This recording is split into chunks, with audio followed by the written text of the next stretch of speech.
Boa noite. Boa noite. Hoje nós vamos conversar aí sobre o tema que a nossa colega colocou semana passada, famílias tóxicas.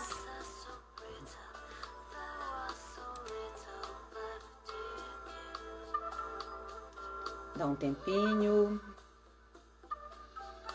todo mundo se chegar,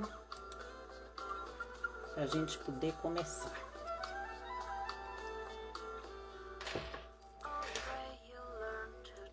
Olá, Marília. Boa noite.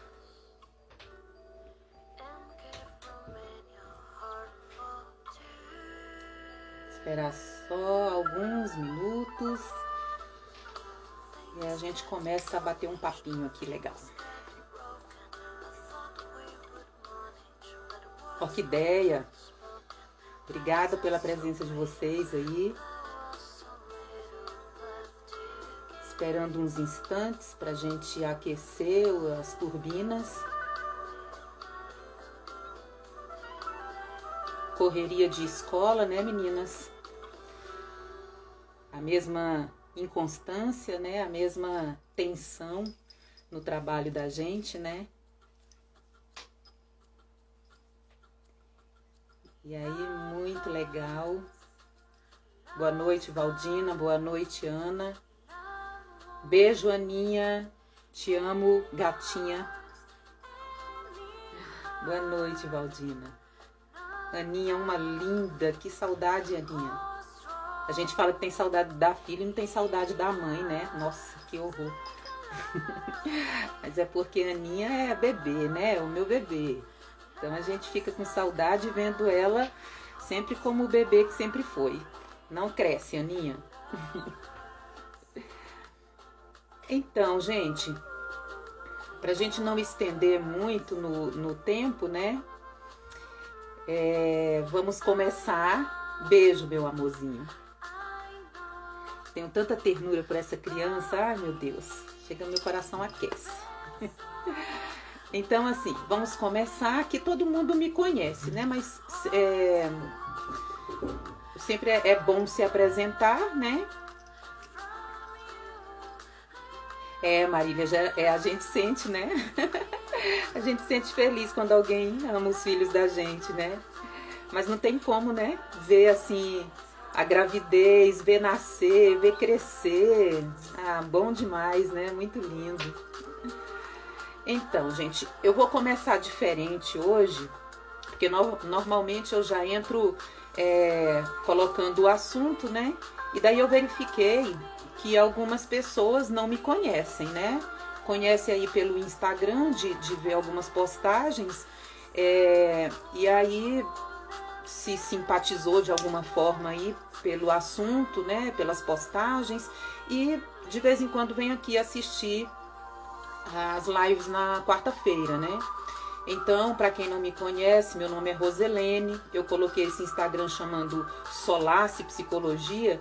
Hoje em dia eu até penso que eu deveria botar meu nome mesmo e tal, mas foi assim muito numa ideia de deixar uma marca diferente da minha pessoa, assim, né? Então, meu nome é Roselene, eu botei Solace, porque Solace significa alívio, né? Então, minha intenção é que quando a pessoa faça terapia, de alguma forma ela se alivie de algum problema, de alguma tensão, né? Por isso que eu botei esse nome. Mas meu nome é Roselene, fui professora aí por mais de 30 anos, no ensino fundamental, também atuei em alguns cursos superiores na área da pedagogia, fiz psicopedagogia, mestrado em teologia e sempre trabalhei essa coisa da relação humana, né? Sempre do contato humano.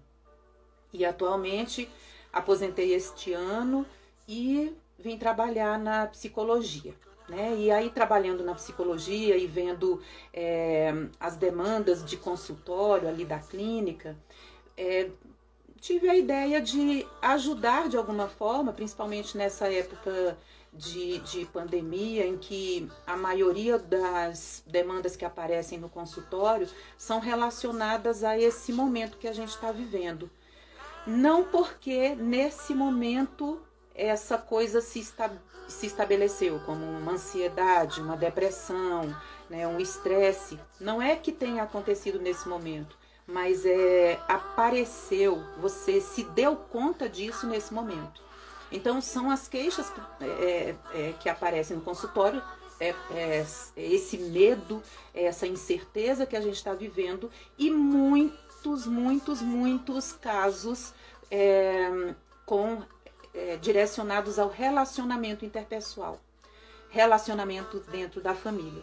Então eu venho postando algumas coisas aí para poder ajudar de alguma forma você identificar algum tipo de sentimento, identificar se precisa ir para um atendimento de psicoterapia, se o seu caso é mais grave, psiquiatra que te ajude de alguma maneira também ali na parte farmacológica, né, dos problemas, mas nunca perdendo de vista que as postagens e as lives não substituem nenhum acompanhamento individual e direto, né, e não substitui também um atendimento que haja a necessidade de medicação para controle inicial de algum problema, né?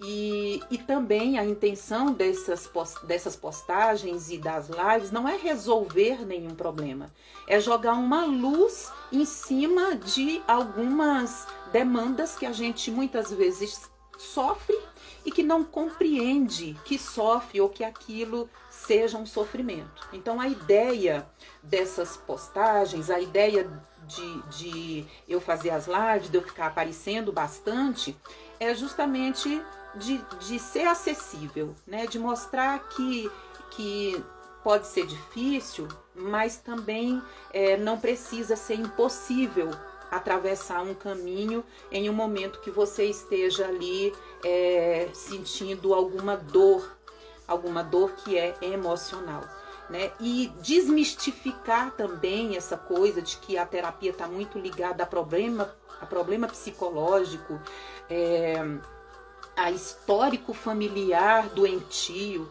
Não é doença, são dificuldades que a gente enfrenta na vida. Qualquer ser humano vai passar por dificuldades. Todos, na verdade, passamos por dificuldades, passamos por tristezas, passamos por desafios que às vezes sozinhos a gente não consegue lidar com eles. Então, a intenção desse Instagram, que é separado do meu pessoal, é justamente isso, né? E que eu peço a opinião de vocês, que eu peço os comentários e tal, é justamente para isso. Então, eu queria colocar isso, né, essa apresentação minha, né, tô atendendo em clínica, tanto online como presencial. Presencial eu atendo na Santa Maria. Amanhã eu vou começar um atendimento também no Gama, dia de quinta e sexta-feira, numa clínica lá, e vou ficar no meu consultório de segunda a quarta-feira e nos sábados, né? E ao contrário do que muita gente pode pensar, e eu já recebi paciente desse jeito, né, que entre lágrimas, assim, em algum momento que estava se recuperando, falou assim: nossa, eu nunca procurei isso aqui porque eu nunca considerei que fizesse diferença, para mim isso aqui era coisa de gente doida, eu até fazia pouco caso de quem procurava, eu desprezava achando que era uma pessoa fraca, e agora eu me encontro nessa situação. Então, 2 tipos de sofrimento: primeiro porque criticava, e segundo porque chegou o momento de que precisou admitir que tinha necessidade também, né? Então, isso aí sou eu e o que eu penso mais ou menos, né? Quem já me conhece de longa data sabe que eu sou muito mais do que isso, mas para uma apresentação inicial é isso aí. E a ideia das lives começou agora em março, para comemorar o mês, né, da mulher, com temas voltados para a mulher, que é o meu público mais frequente, é a quem eu me dedico mais, porque é com quem mais eu me identifico. E essas relações interpessoais, de casal, né, de família, de amizade, de trabalho e tal, é uma coisa que eu sempre gostei muito de tratar. Então, eu vou aqui falar sobre hoje sobre essas famílias tóxicas, esses relacionamentos tóxicos, né? Uma forma para você identificar uma forma de ser menos atingido. A gente não vai resolver problema. Eu vou falar aqui, você não vai sair assim se livrando dos parentes, dos amigos, sei lá, do filho, do pai, da mãe, do marido, da esposa, não sei o que seja tóxico com você. Não é essa a ideia.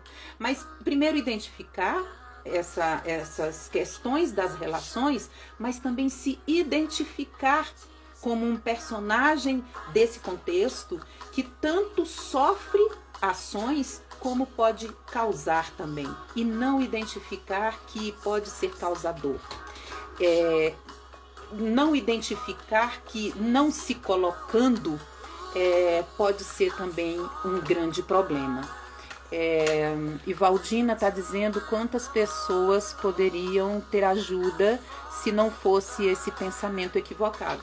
Exatamente, né? Quantas pessoas poderiam já ter superado algumas crises se não tivesse essa mensagem errada de que a terapia é para doido. Tem gente até que esconde que faz e não esconde. Uma vez eu até botei um post desse dizendo, olha, o seu terapeuta não vai sair por aí divulgando que você faz terapia, a não ser que você, ao encontrar ele num lugar, não se preocupa, porque ele não vai dizer assim, olha aqui o meu paciente, não sei o que, não vai.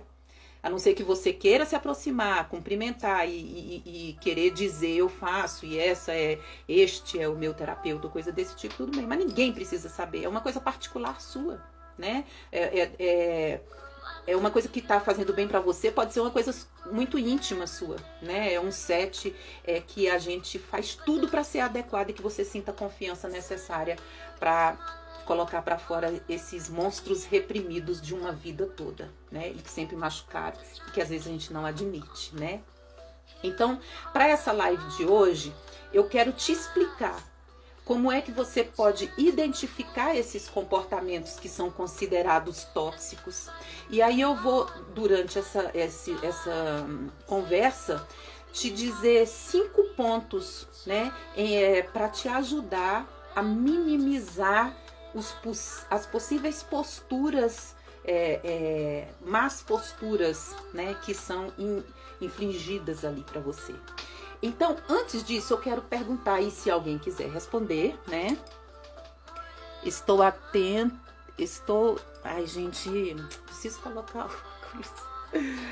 Estou atenta se vou me identificar como uma mãe tóxica. Calma que nós todos temos uma dosagem de alguma coisa, alguma participação. Mas eu não quero botar carapuça na cabeça de ninguém, tá? Eu pergunto para vocês, diante deste assunto, quais são os desafios que vocês têm hoje? Diante dessa ideia de relacionamento tóxico. Que desafios são mais gritantes para você nesse momento, né? Conviver de forma tranquila dentro da família, abandonar, né, essas relações, de que forma que isso pode acontecer. Quem quiser, coloca aí nos comentários quais são os seus desafios. Eu vou dar aqui alguns segundos para ver se alguém se manifesta com relação a esses desafios aí que existem dentro de relações familiares e que a gente identifica como possíveis relações tóxicas. Quem quer escrever aí nos comentários?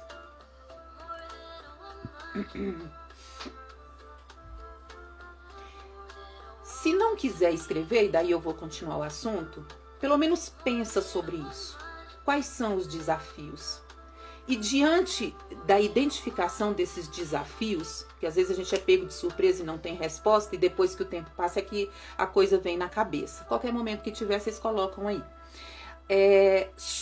Imagina esses desafios sendo superados. Que tipo de benefício você considera que pode ter com esses desafios sendo superados, sendo resolvidos, né? Então são 2 questões que eu quero que vocês pensem um pouco. E se não der para comentar agora, ou não queiram comentar, não tem problema, mas que vocês pensem sobre isso e em algum momento se encontrem nessas 2 perguntas. Os desafios com relação a isso e os benefícios que serão que serão usufruídos quando esses desafios estiverem resolvidos, se eles forem resolvidos, né? E aí, todo mundo tem uma ideia aqui do que seja uma pessoa tóxica, né? É uma palavra nova aí no nosso vocabulário, né? Tóxico, a gente sempre imaginou coisa que vai adoecer a gente, né? Que vai contaminar alguma coisa e tal.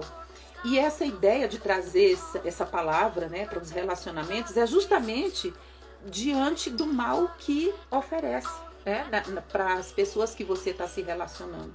Então, geralmente, uma pessoa tóxica, ela traz um sofrimento, um nível de sofrimento emocional e uma série de problemas ali em função dos próprios padrões de comportamento que ela traz com ela.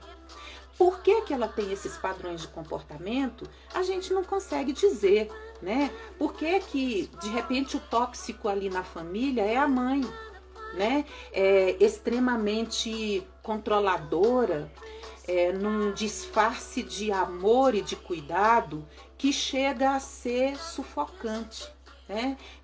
Trata o filho, às vezes já adulto, como se ainda fosse a mesma criança. E tenta estar presente e se colocar na vida do filho, mesmo que não seja apropriado, né?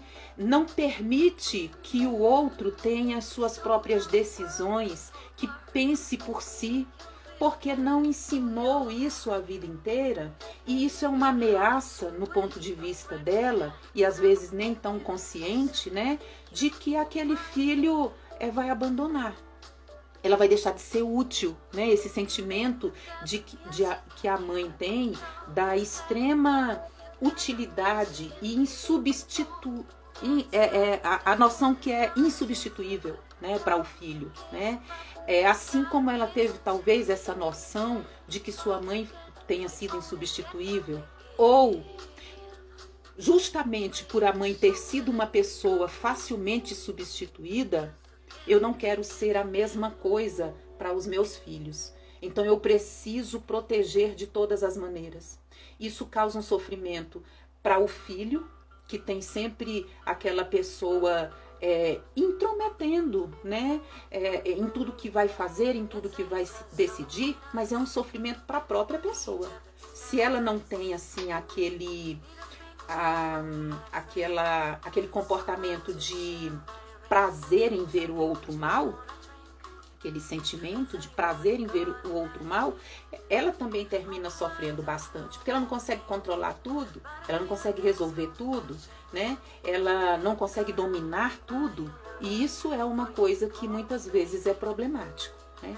E quem que de mãe, assim, na maioria de nós, que não tem essa vontade, né, de com uma mensagem, com um pensamento de que você está protegendo e que quer o melhor para o filho, se intrometer em aspectos que não são necessários à sua intromissão, né? Pode ser que intromissão seja uma palavra que vocês não aprovem, mas é justamente como o filho identifica isso. Tá se metendo onde não é necessário. Eu consigo isso aqui sozinho, né? Então, muitas vezes, essas pessoas tóxicas usam o amor, né? O respeito, a admiração que o outro tem por ela como um passaporte para agir de forma, muitas vezes, agressiva. Essa agressividade não precisa ser esbaforida, assim, com grito, com coisas físicas, ataques físicos, não. Né? Existe uma maldade e uma agressividade veladas em algumas mensagens, em algumas falas, em algumas maneiras de tratar, né? Age com desrespeito com relação ao outro, à ideia do outro, ao sentimento do outro, né? E muitas vezes está disfarçado de quê? De amor.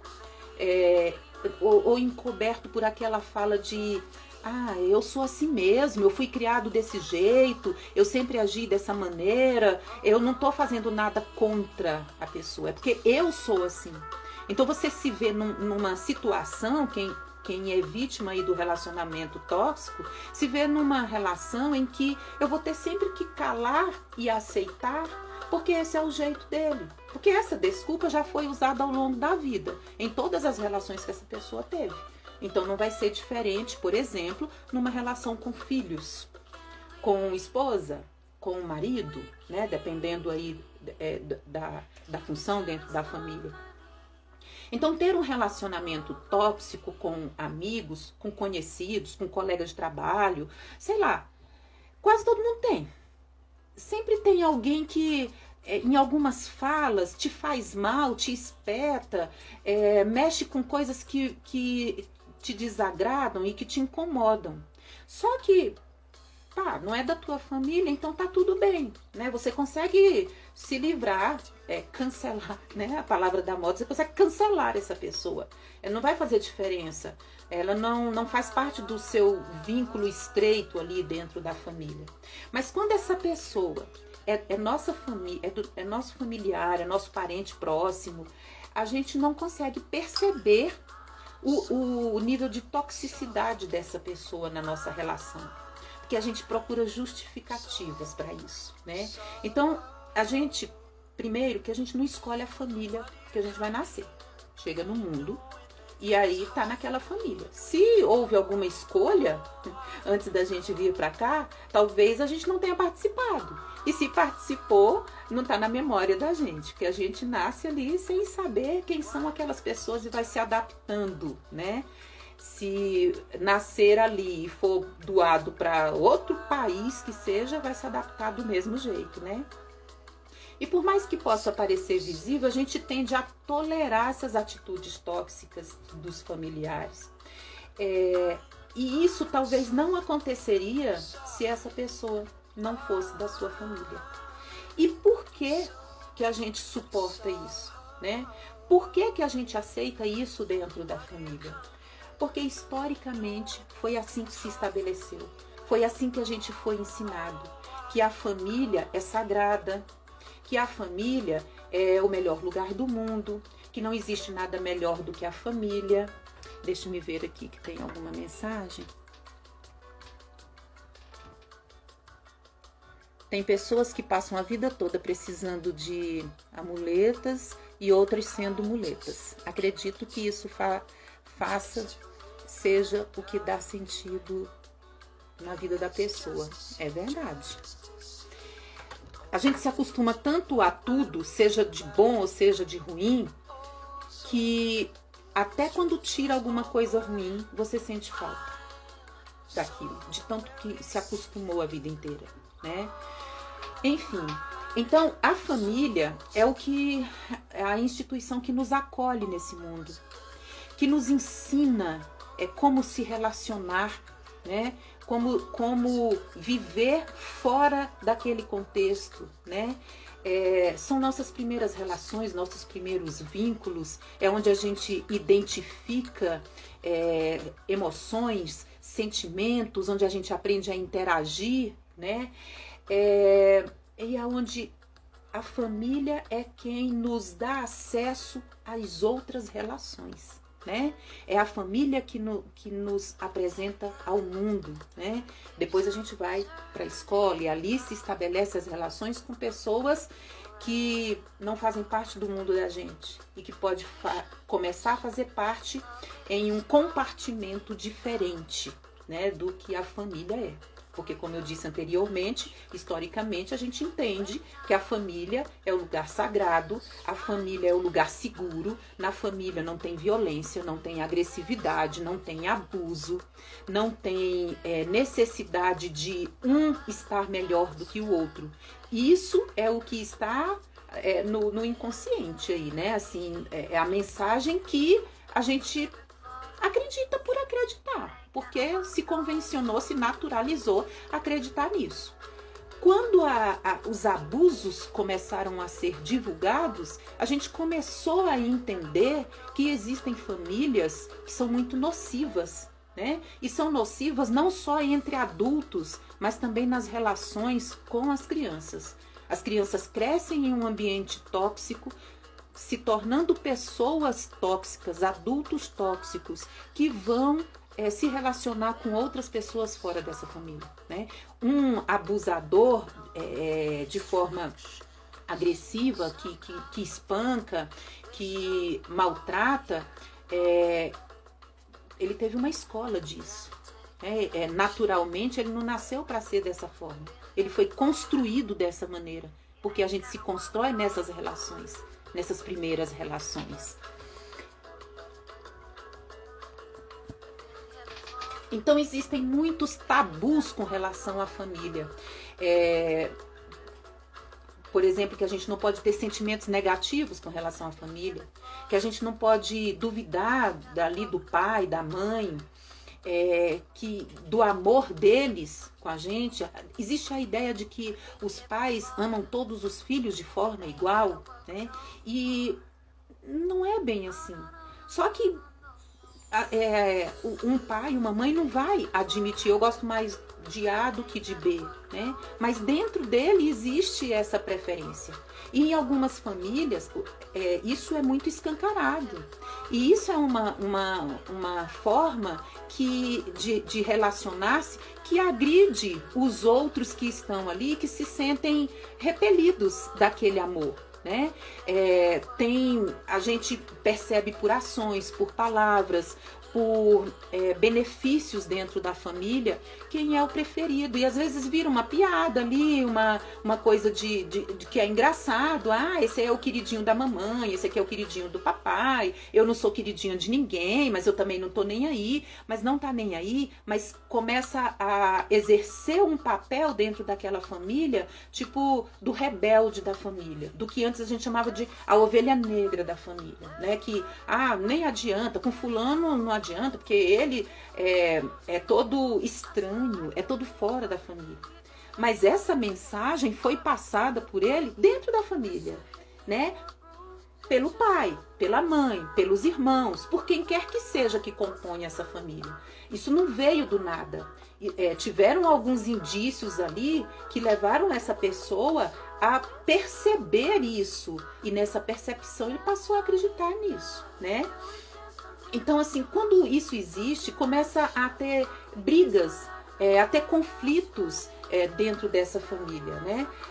Algumas brigas, alguns conflitos são inofensivos, são naturais, vão acontecer mesmo. A gente vive num grupo, né? É um grupo muito próximo, mas que nem sempre vai funcionar igual os personagens ali de um comercial de margarina. Vai ter aborrecimento, sim, né? Vai ter insatisfação, dúvida, vai ter confrontos, né? Principalmente quando esses filhos entram na adolescência, em que eles querem testar a sua credibilidade, a sua autoconfiança, a sua capacidade, a sua independência, né? Por isso que desde sempre a gente precisa ensinar essas coisas para a criança, né? Não é com 2, 3, 4 anos de idade jogar na rua sozinho, vai ser independente. Mas isso vai acontecendo aos poucos, de que, olha, vai viver, porque eu tô aqui para te acolher no momento de necessidade, para te orientar no que eu imagino que seja um caminho certo e tal. Então, às vezes, essas coisas não acontecem de uma forma tão harmônica.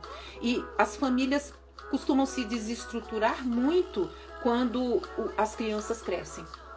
Quando elas começam a manifestar suas vontades, seus pensamentos, suas alternativas de vida. E elas não combinam com a alternativa de vida, com o jeito de ser, de ver o mundo que os pais têm e que os pais acreditavam que tinham imprimido ali na genética, né? Na genética emocional desses filhos. E aí começam esses conflitos e se estabelece muitas vezes esses relacionamentos tóxicos, né? Então, muitos sentimentos ficam reprimidos durante uma vida toda.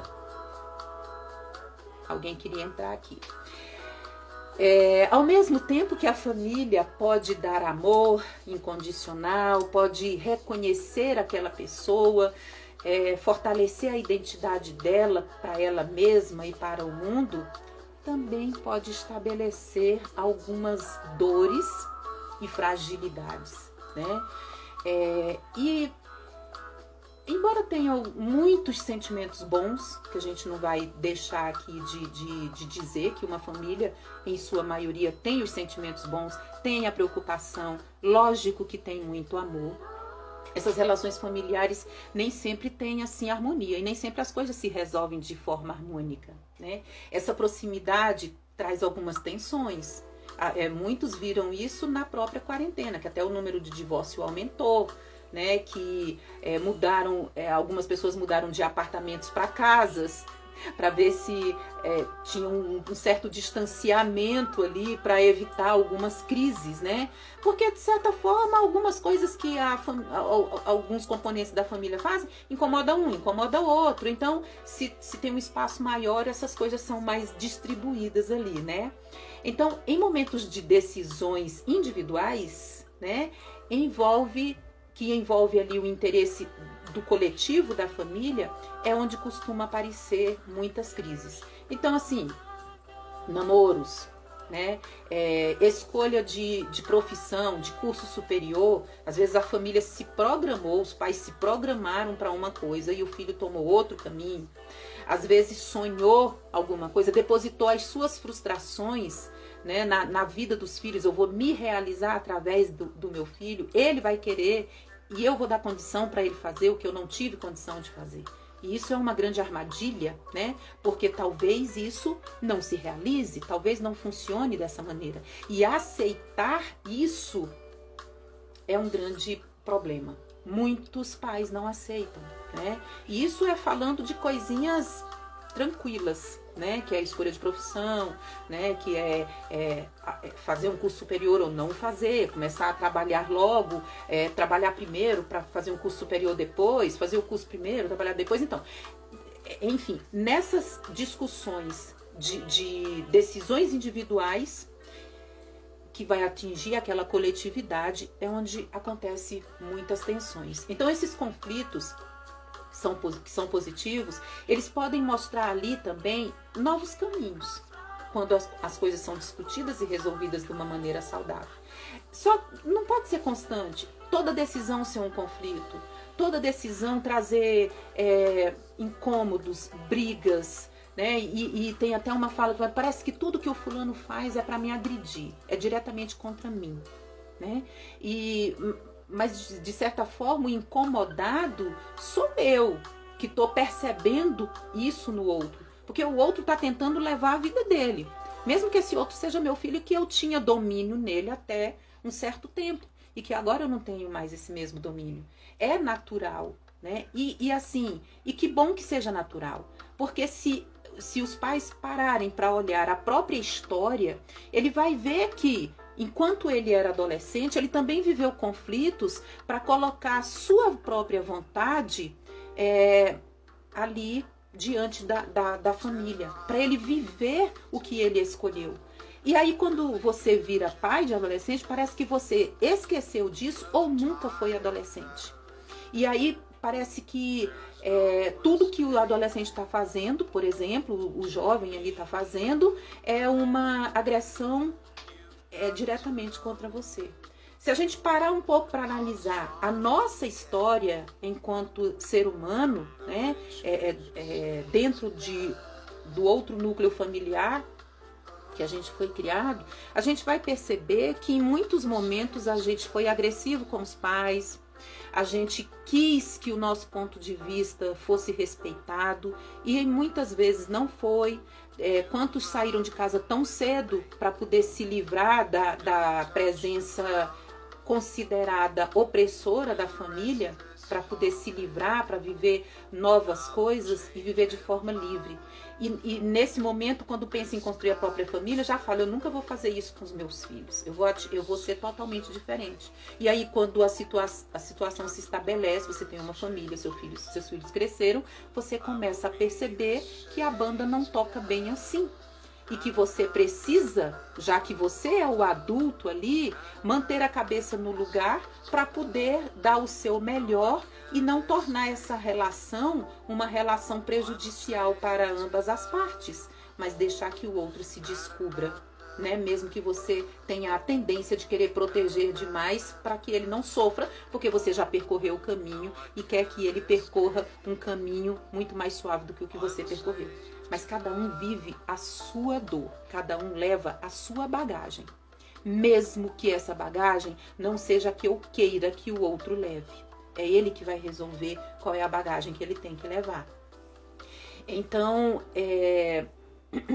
quando não tem essa harmonia e esses conflitos são uma constante ali dentro da família, isso é que atrapalha. E é aí que vamos começar a estabelecer esses relacionamentos tóxicos.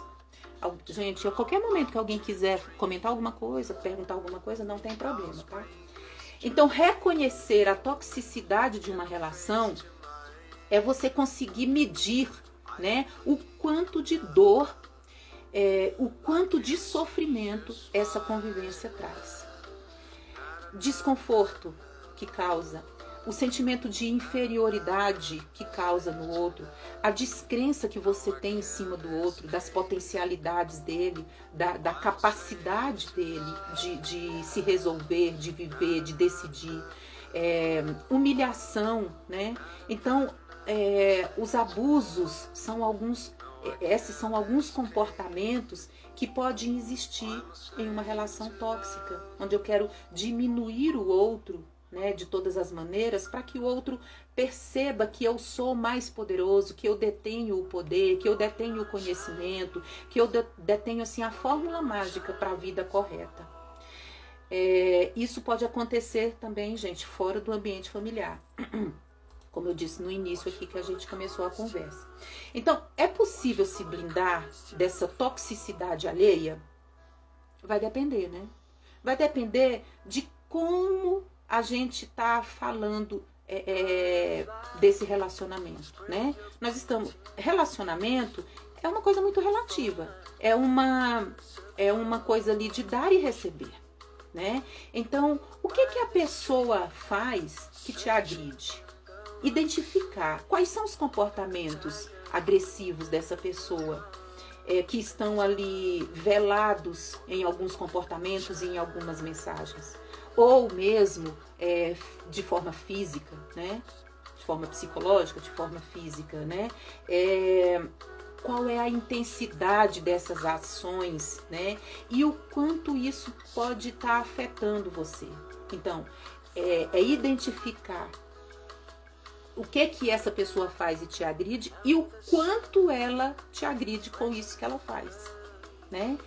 Pode ser que você comece a ignorar certas atitudes como forma de continuar a convivência, né? Pode ser que você se sinta melhor dessa maneira, né? Sinta que vale a pena ter uma boa relação com essa pessoa porque aquilo não te agride tanto, ou aquilo nem te agride, ou você entende que o que ela faz não é para te agredir diretamente. É uma alternativa, né? Pode ter uma convivência menos agressiva ali, mais harmônica, em que você possa expor o que incomoda para você. Quando você propõe uma conversa, essa pessoa aceita, essa pessoa escuta, mesmo que ela não mude de atitude, mas você percebe nela uma intenção de refletir sobre aquilo que foi falado. E em algum momento que volta aquela situação, você pode novamente falar sobre isso e ela se ligar de que de alguma maneira ela fez alguma coisa que desagradou. Então são coisas que são subjetivas demais, né? Mas que a gente pode fazer uma análise ali para identificar, para poder compreender se isso tem um nível de toxicidade muito grande e se é uma toxicidade diretamente ligada a você, né? Existem casos em que as pessoas não conseguem se expressar. A pessoa que é atingida, que se sente atingida ali daquela maneira, né? Ou então o diálogo é muito difícil, né? E os comportamentos tóxicos são acompanhados de emoções ali como a raiva, né? Uma fala carregada de raiva contida, mas que você percebe que tem muita raiva, que tem muita angústia, que tem muito desprezo, né? Nesses casos aí, essa tal blindagem vai ser ineficaz, não vai ser aceita, né? E aí aquele discurso de deixa pra lá, a pessoa é assim mesmo, eu não vou dar bola pra isso não me incomoda, pode não servir nessa situação. Tentar não se importar pode ser muito difícil para você também, porque vai ver que você é sempre aquele alvo, né?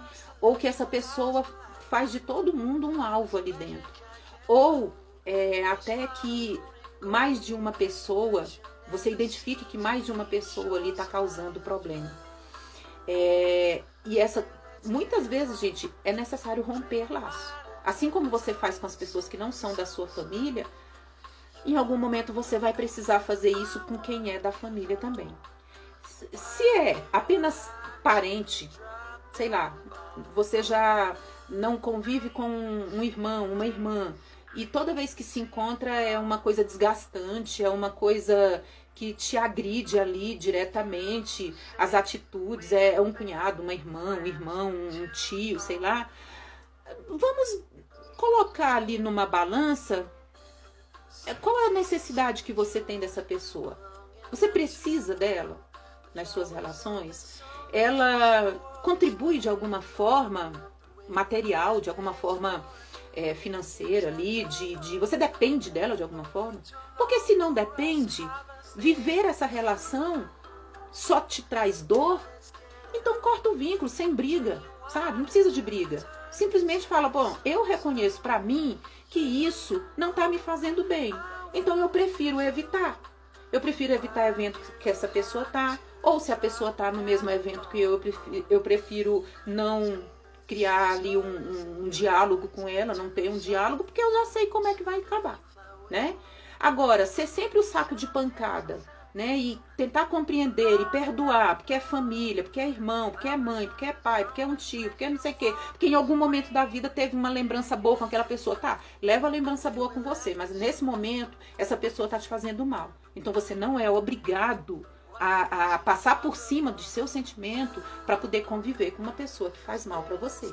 A não ser que você dependa dessa pessoa de alguma forma. Daí você tem que arrumar suportes internos e apoio de outros familiares para que você tenha um empoderamento suficiente para poder enfrentar isso. Não enfrentar num debate, numa discussão, numa briga, mas enfrentar aqui, ó, internamente, dentro de você, né? E com a esperança de que isso uma hora vai acabar. Uma hora você vai conseguir se livrar disso, porque você vai ter recursos para poder viver separado, viver sozinho, chutar o pau da barraca, né? O problema é naturalizar a agressão. Eu não posso ver atitudes agressivas, palavras agressivas, gestos agressivos como uma coisa natural. E que por ser família eu preciso suportar a estupidez do outro, né? Não considerando a intensidade que isso está causando em mim. Então, quanto mais eu naturalizo, quanto mais eu suporto, né? Eu aguento isso, mais eu dou combustível para o outro achar que ele está com a razão e que ele pode agir desta maneira. Então, aquela história de vou deixar pra lá, ele é assim mesmo e não sei o quê, tá, na verdade, munindo ele de mais poder para poder agir como sempre agiu, porque não houve nenhum confronto, né? Então tá, nós conversamos ali, não adiantou nada, né? Sempre é recorrente, sempre acontece, tal e tal. Eu preciso disso aqui, eu preciso dessa casa que eu vivo, né? Eu tenho dificuldades aqui que estão me impedindo nesse momento de sair disso aqui, então eu vou ter que desenvolver dentro de mim algumas características para poder suportar, né? Eu vou ter que me aproximar das pessoas da família que me dão, que me valorizam e que podem me ajudar nesses momentos de crise. E se for necessário e tiver condição, procurar uma ajuda profissional. Se for possível que o grupo faça um acompanhamento profissional, também seria muito interessante, porque aí é um lugar neutro, com um mediador neutro, que pode mostrar os males que essa pessoa, ou que é mais de uma pessoa, causa nos outros componentes dessa relação familiar. Então, às vezes, esse outro tipo de blindagem é o que vai ter um certo efeito, né? Contar com o empoderamento das pessoas que estão ali dentro daquela família, procurar uma ajuda profissional, né?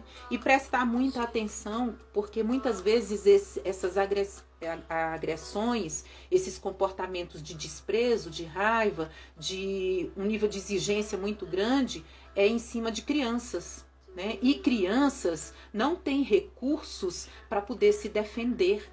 Muitas vezes a mãe percebe que o pai age de uma forma agressiva com os filhos, de uma forma muito exigente, que cobra demais, e a mãe não se coloca, não se põe de uma forma que vá defender esses filhos. Então, para a criança, isso é especialmente nocivo, porque ela está se formando.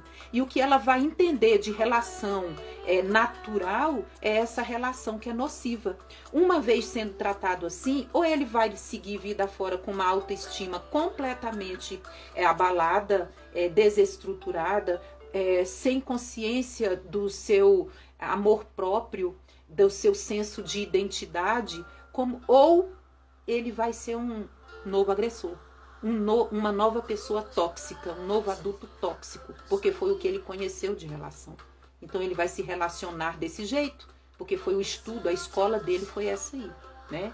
Então a gente precisa criar um ambiente que possibilite condições de dizer não, chega, né? Eu não consigo mais viver desta maneira, isso aqui me agride. Não é em cima do que o outro está fazendo. Você está fazendo isso, você está fazendo aquilo, porque essa discussão não tem fim. Mas dizer para o outro, essa maneira que você faz as coisas, para mim, está parecendo isso, isso, isso. Eu estou me sentindo agredido, eu estou me sentindo magoado, eu estou ferido com esse tipo de comportamento que você tem. Então, não é que o diálogo não funcione sempre com esse tipo de pessoa, é que é um diálogo diferenciado, não é um diálogo em que aconteça num nível de discussão inflamado, em que todos estão irritados, em que todos estão batendo as portas ali, quebrando coisas. Esse não é o momento para o diálogo, aí vai ser briga mesmo, né? O momento do diálogo é na hora da calma, da tranquilidade, em que você também tenha condição de se colocar de uma maneira assertiva e que comunique exatamente o que você está sentindo com aquela situação que está acontecendo ali. Pode ser que não tenha efeito? Pode ser que não tenha efeito, sim. Porque você está lidando com o outro e você não tem nenhum domínio sobre o que o outro pode fazer com o que você está dizendo ali. Mas é uma alternativa e pode render, nem que seja por um período, tranquilidade, uma relação mais ajustada, né? Então, como que a gente identifica uma família tóxica? Primeiro, problemas de comunicação, que eu acabei de falar, né? A falta da comunicação, né? Só imposições. Cada um funciona individualmente. Ninguém se junta para conversar. Por isso que, enquanto criança, é muito importante a gente, dentro de casa, proporcionar ali momentos de conversa, de troca de ideia, de oportunizar aquela criança que ela fale dos sentimentos dela, que ela fale do dia dela, das amizades, das inimizades, do que causou. Muitas vezes a criança e o adolescente não se abre porque não existe oportunidade ali. No momento que ela vai falar, tem sempre alguém muito ocupado que não quer ouvir, ou muito desinteressado no assunto do outro, porque está muito interessado só em si próprio, nas suas dores, nos seus problemas, ou no seu tremendo bem-estar, no seu tremendo ego maravilhoso ali, e não tem espaço para escutar o outro. Então é interessante que as crianças, os adolescentes, convivam em um ambiente em que ele tenha a oportunidade de dar voz aos sentimentos que ele carrega dentro dele. Ah, mas é tão... vem falar, mas é uma coisa tão boba. Sim, é bobo para você, porque você já é adulto, já é crescido, já viveu isso. Mas para ele, não é. Né? Eu lembro que quando o meu filho caçula, que tem 25 anos hoje, era criança, ele gostava muito de contar piadas. E ele não sabia contar piada. Cada piada era mais sem graça do que a outra. Aí a gente parava para escutar as piadas. Eu, o pai, o irmão e a tia dele, a tia Lucinha e a vozinha dele. Vai, meu filho, conta piada. E ele contava e a gente ria. Mas a gente ria porque a piada era tão ruim que tinha que rir dele que estava contando a piada, né? Mas ele se sentia o máximo. Aí quando ele vinha assim, mãe, né, pai, olha só essa piada, a gente já se olhava e dizia, já vamos preparar aqui para rir. Mas isso dava uma felicidade muito grande para ele. Aí eu comprei uma coleção de livrinhos que era só piada. Meu filho, lê essas piadas para você contar. Olha, vai ter muita piada boa aí. E ele lia os livros pra gente e ele morria de rir das piadas. Eu lembro que ele sentava com a minha mãe. Vó, olha só essa piada. Aí contava piada de bêbado, piada de gente no hospício e tal. E ele se divertia demais contando piada, né? Hoje, né, nessa época, a gente não via desta maneira, né? Mas assim, que legal, né? Foi um momento que proporcionou para ele segurança para ele fazer a bobeira dele que ele queria fazer naquele momento, né? E o tempo passa. E isso fica para trás, né? E se a gente não tivesse vivido isso, seria uma oportunidade a menos de valorizar esse filho, essa criança, né? De dar um suporte para ele, de autoconfiança mesmo, né? De que ele tinha capacidade de divertir alguém, de contar uma coisa engraçada, né? Então, assim, a gente precisa ouvir as pessoas dentro da família da gente. Eu sei que a rotina, às vezes, é desgastante, que a gente chega cansado, principalmente quem é dona de casa, né? Às vezes está dirigindo, o trânsito é horroroso, os ônibus são lotados, muitas coisas. Mas essas coisas precisam ser colocadas em um lugar diferente, em que não atrapalhe a minha convivência dentro de casa com esses filhos. Porque quando eu sou um suporte adequado dentro de casa, eu não vou necessitar de ter tantos conflitos, de ter tantos confrontos para poder ser desafiado dentro dessas relações familiares. Outro aspecto de uma família tóxica é a manipulação emocional, né? Para conseguir algo, existe ali uma manipulação, é um amor condicionado, né? E chega a ser verbalizado assim: eu só gosto de você se você deixar de fazer, se comportar de tal forma. A mãe, o pai, né, o irmão, não sei o que, não, eu só brinco com você se você deixar isso. Então sempre tem que ter uma contrapartida. Que mensagem que eu estou passando, né, para o outro, né, de que toda relação é um toma lá da cá? Eu só vou ter atenção se eu fizer alguma coisa que o outro quer de mim? Eu só vou dar atenção se o outro me der alguma coisa em troca? Então essa atenção não é verdadeira, né? O outro aspecto é o distanciamento emocional, né? O relacionamento emocional frio, a falta de carinho, né, que existe em muitas relações familiares, em que não há aconchego, em que não há uma palavra de afeto, de incentivo, de reconhecimento por alguma coisa. Traz a prova com nota 7, não fez mais do que a obrigação, você deveria tirar 10, isso aí não vale nada e coisa desse tipo assim. Então são coisas que pode falar assim, mas eu me esforcei tanto por isso aqui e não sou reconhecido, né? Os conflitos constantes com falta de respeito, né, em que todo mundo discute, mal escuta, já tá dando uma resposta em cima daquilo ali.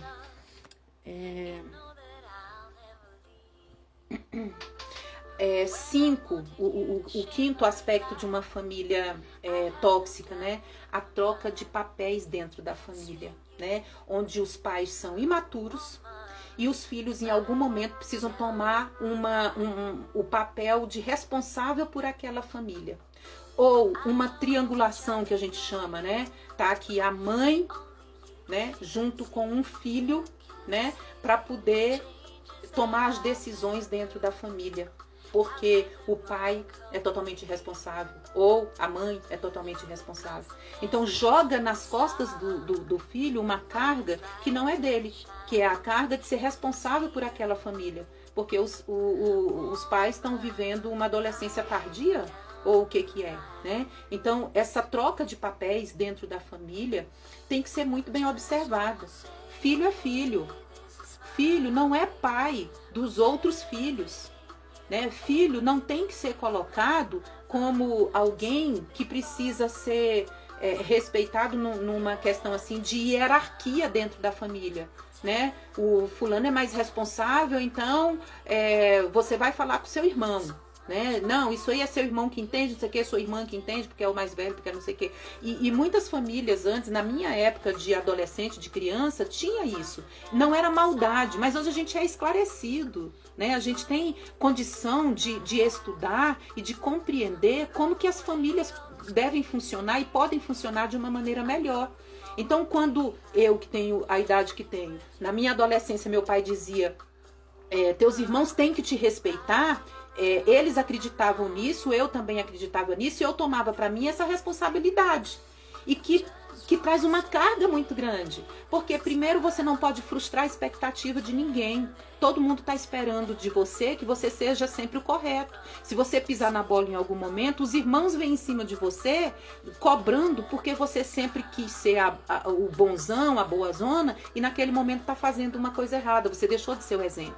Você frustra as expectativas dos pais, porque eles depositaram em você uma confiança, tipo um cargo de confiança numa empresa, uma gerência numa empresa, e você não agiu corretamente. Você fez errado e deu um exemplo errado ali. Então pensa numa carga que é isso. Né? Quando essa pessoa sai para formar sua própria família, que dores que essa pessoa está levando para a própria família. Né? Quando eu me identifico muito ali com o papel de um dos pais ali, eu levo esse papel para a formação da minha família também. Se foi um papel mal representado, mal vivido ali dentro da família, eu vou viver esse papel mal também nas minhas relações familiares. Né? Então, não tem como a gente pensar uma família em que a gente não queira se aprimorar para que essa família funcione da melhor maneira possível. Que não seja uma família que está te jogando para fora ali o tempo todo, com as ações que ela pratica, com as negligências emocionais que ela pratica. E a gente, principalmente quem trabalha em escola, aqui a gente tem professora, e a gente, como professora, a gente presencia isso o tempo inteiro nos filhos da gente. A criança está lá aprontando, você chama a família, quem é que vem? Vem assim uma mãe ou um pai completamente desnorteado, que não sabe nem a sala que o menino estuda, porque não se compromete com a vida do filho, como se não tivesse importância. Dar comida e dar a casa para morar já é o suficiente, e ali você se cria sozinho, sem que exista nenhum exemplo ali para poder ser seguido. Exatamente, essa carga de ser exemplo é muito pesada, é pesadíssima, que a Marília está dizendo. É muito pesada, gente. A gente não é perfeito, então ser usado como um exemplo a família, o pai e a mãe podem dizer, fulano é ótimo, ele é o exemplo lá em casa, ele é o modelo de virtude dentro de casa. Aí essa mensagem aqui, fica aqui registrada, quando você vai tomar alguma decisão, pode ser para melhorar a sua vida, você fica indeciso, porque pode causar dor no pai e na mãe. Então, assim, quando é que você vai viver a própria vida, né? Porque por enquanto você está vivendo a vida que criaram para você viver. E pode ser a vida que você não quer mesmo viver. Então a primeira coisa a fazer quando a gente vive numa família com esses aspectos de falta de amor, né, de troca de papéis, de negligência emocional, é reconhecer. Reconhecer, enquanto adulto, estou dizendo, que você faz parte dessa família que é tóxica. Uma vez reconhecido, aí você pode agir procurando o que eu disse antes, ou uma ajuda profissional para conseguir enfrentar, não é para você conseguir mudar a família, mas é para você conseguir ter recursos para enfrentar esses conflitos que estão acontecendo, né? Para melhorar o seu papel ali dentro daquele núcleo, né? Como que você pode melhorar? porque também a gente precisa assumir a nossa parcela de responsabilidade nas relações, né? Às vezes uma coisa que a gente está fazendo com a melhor intenção não está sendo uma boa intenção para quem está recebendo aquilo ali, né? E como que isso pode estar mais coerente com os seus desejos e as suas necessidades? Então, a tentativa de procurar uma ajuda é com relação a você se modificar, ou para enfrentar, ou para sumir dali, se essa for a alternativa escolhida. Aí eu vou te falar aqui 5 pontos que ajudam você a minimizar. Porque desde o início eu falei, não tem como a gente consertar.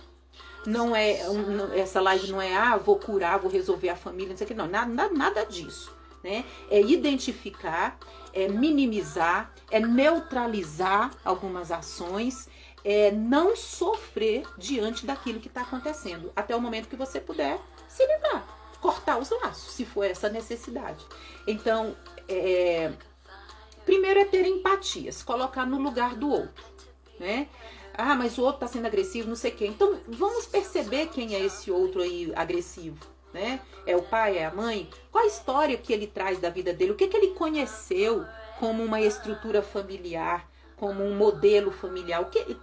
Que mensagens foram passadas para ele? Né? Ele é nervoso, é espancador, é não sei o que, ele só trabalha, não conversa com ninguém dentro de casa. Como que era o pai dessa pessoa? Né? Ele tinha pai? Como que era o pai dele? Desde quando ele começou a lutar para se resolver na vida?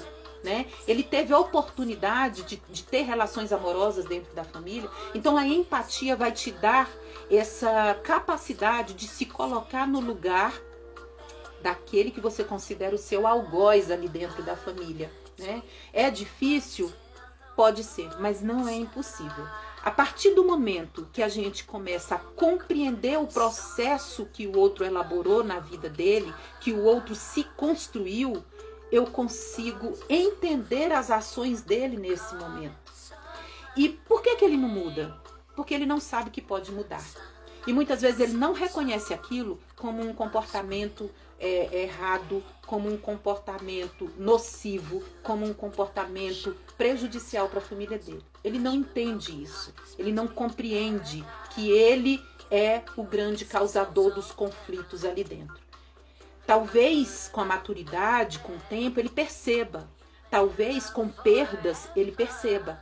Mas a gente não pode garantir, como eu disse. Relações são coisas muito relativas. Não tem como você prever o que o outro vai pensar e como o outro vai agir a partir do que ele pensou sobre o que está sendo conversado ali. Então a empatia, respeitar a intimidade e o espaço de cada um naquela relação familiar. O espaço físico e o espaço de papel que a pessoa ocupa, né? Respeitar a figura do pai, respeitar a figura da mãe. Ora, se você é adulto e vive dentro da casa de seu pai e da sua mãe, né, tem regras ali. Pode ser regras que você não concorda, mas você não tem que mudar as regras que eles acham que são as corretas, porque você está num espaço que é deles, eles determinam. É um pensamento que pode ser tido como arcaico, mas é um pensamento verdadeiro. Quem está ali no topo desta família são os pais. Se você é um adulto e você não quer seguir as regras que são estabelecidas ali, então pensa se o problema não é com você. Porque se eu não concordo com nada, esse ambiente não é bom para mim. Eu vou para o meu próprio ambiente e vou criar as minhas próprias regras. Mas enquanto eu estou sob o teto do outro, na responsabilidade do outro, eu preciso respeitar isso aí também. Então não é só querer que o outro compreenda que eu não combino com o que ele está querendo. Se isso não... Eu estou falando de coisa já que não traz a agressividade, né? Mas se é assim que funciona ali, sempre funcionou, é o que eles acreditam, e eu sou um adulto e eu tenho a liberdade de sair, então logo eu tenho condições de sair, então eu tenho que procurar a melhor forma para a minha vida.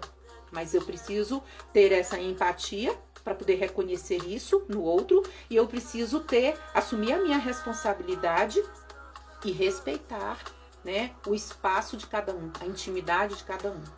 Também tem isso. Se eu sei que eu posso ir até um certo ponto ali, por que eu vou extrapolar esse ponto? para poder desestabilizar tudo? Vai valer a pena? Até que ponto isso vale a pena? Essa desarmonia toda, né? Pensar muito antes de você dar uma opinião ou de comentar alguma coisa, né? Muitas vezes agir intempestuosamente, eu tô tão ruim com as palavras, dizem que velho esquece as palavras, tudo, acho que tá acontecendo isso comigo, eu esqueço as palavras tudo. Agir no ímpeto, né? Pode não ser bom, tem que escolher o melhor momento de falar. A Betânia entrou, a amiga também, te amo, viu? Obrigada, amiga, pelo carinho, né? E ser assertivo ali na hora de você se comunicar, né? Mostrar o seu ponto de vista de uma maneira respeitosa, de uma maneira clara, sem agressividade, dizer o que aquilo ali causou em você. Bom, com relação a esses relacionamentos tóxicos dentro da família, essa família tóxica, né, são esses pontos aí que são cruciais, que eu espero que vocês reflitam aí depois. E observem se tem a possibilidade de que essa família se remodele ali, se reestruture de uma forma que consiga ser mais harmoniosa. Então, assim, gente, discutir relação? Discutir relação. Se tá acontecendo ali, se tem um elefante na sala, então a gente precisa falar sobre esse elefante na sala, né? Discutir isso aí. Pode ser cansativo? Pode sim, né? Colocar o ponto de vista, ouvir o ponto de vista do outro, né? Vamos falar disso aqui de novo? Sim. Né? Até esgotar as alternativas, isso precisa ser discutido, né? Isso precisa ser esclarecido. E se é uma família só de adultos, né? Por que viver se suportando, esperando o momento de sumir, sem antes dar a oportunidade e promover a própria oportunidade de ser ouvido, né? E dar a oportunidade de ouvir o outro. Né? Então, é uma coisa que eu deixo aí para reflexão de vocês. Como eu disse no início, a live não é para... Existe uma solução para as famílias tóxicas, porque existem também várias variáveis, algumas variáveis dentro dessas relações tóxicas que a gente precisa identificar, né? E se for possível procurar ajuda, procure. Se não for possível, promova ali a ajuda você mesmo dentro de casa, né? É isso que eu tinha hoje aqui pra gente conversar. E aí eu pergunto aqui pra vocês. Rosário tá dizendo aqui que não é tóxica. Ótimo. Cuidado com os filhos tóxicos também, tá, gente? Às vezes não são só os pais que são tóxicos, às vezes são os filhos. Né? Tem famílias que filho falou, água parou, né? Os pais movem o mundo para satisfazer, porque o filhinho não pode se frustrar. E a gente precisa ensinar ali dentro da família, que eu falei de amor, de ternura, da identidade, do autocuidado, não sei o quê. Mas existe também ensinar que você vai passar por frustração, você vai quebrar a cara, né? E isso é normal para toda a humanidade.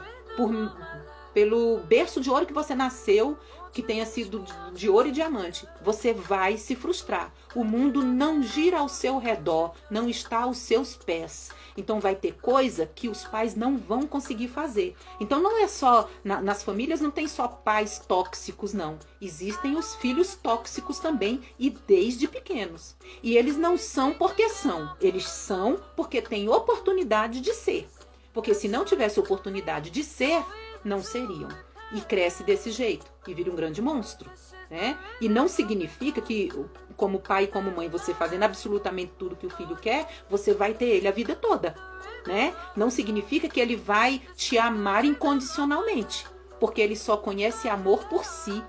Você não ensinou ele a amar o outro. E isso é uma característica de relacionamento tóxico, de pessoa abusadora nos seus relacionamentos. É uma coisa que precisa cuidar.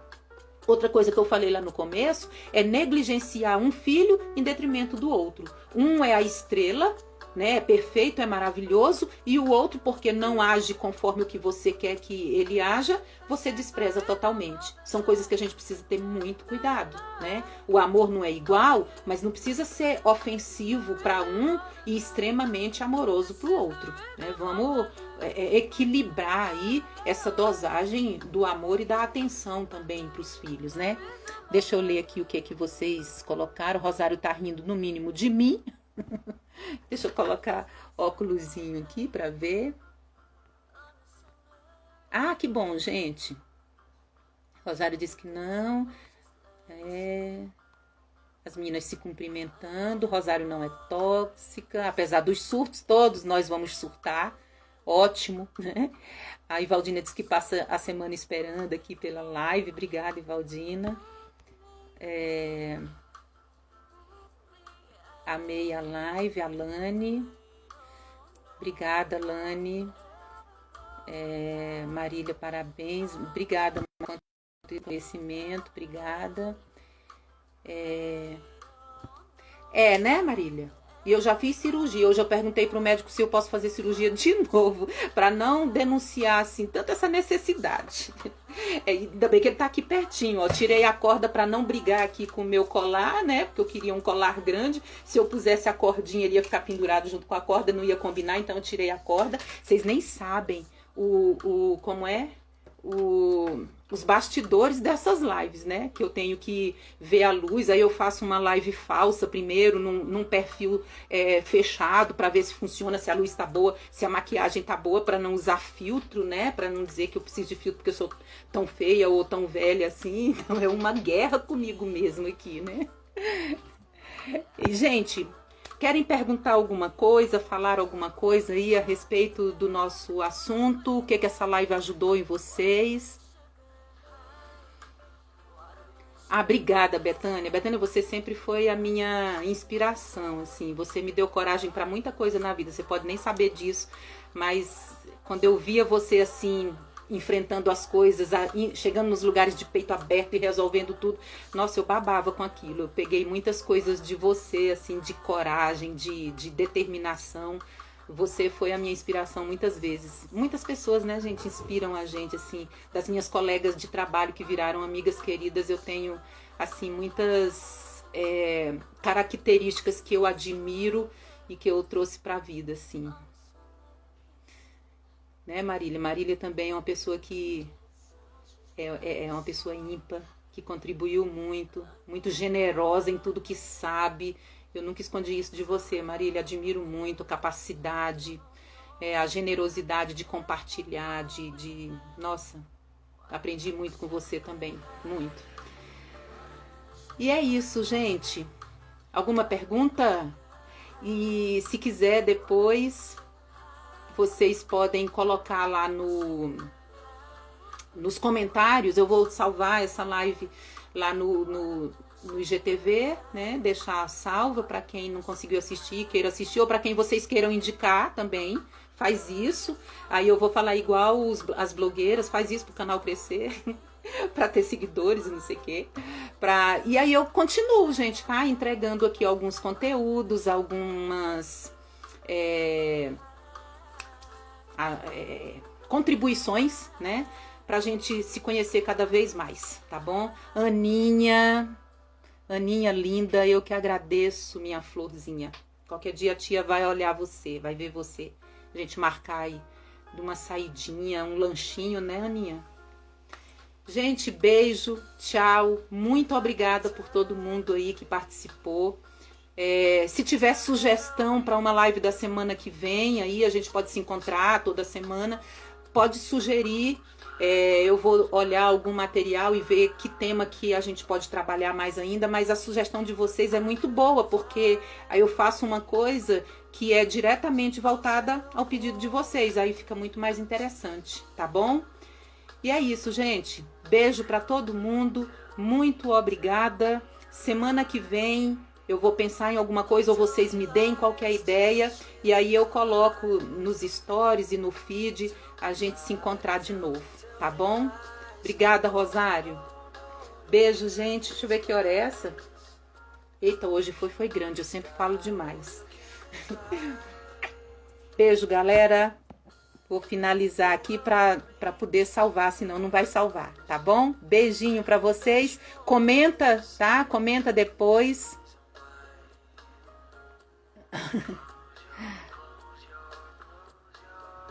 Tá, tô me cuidando, tô me cuidando. Vou estar sábado lá na escola da Betânia, em forma de online assim também, mas vai ser super legal também, garanto para vocês. Beijo, gente, tchau.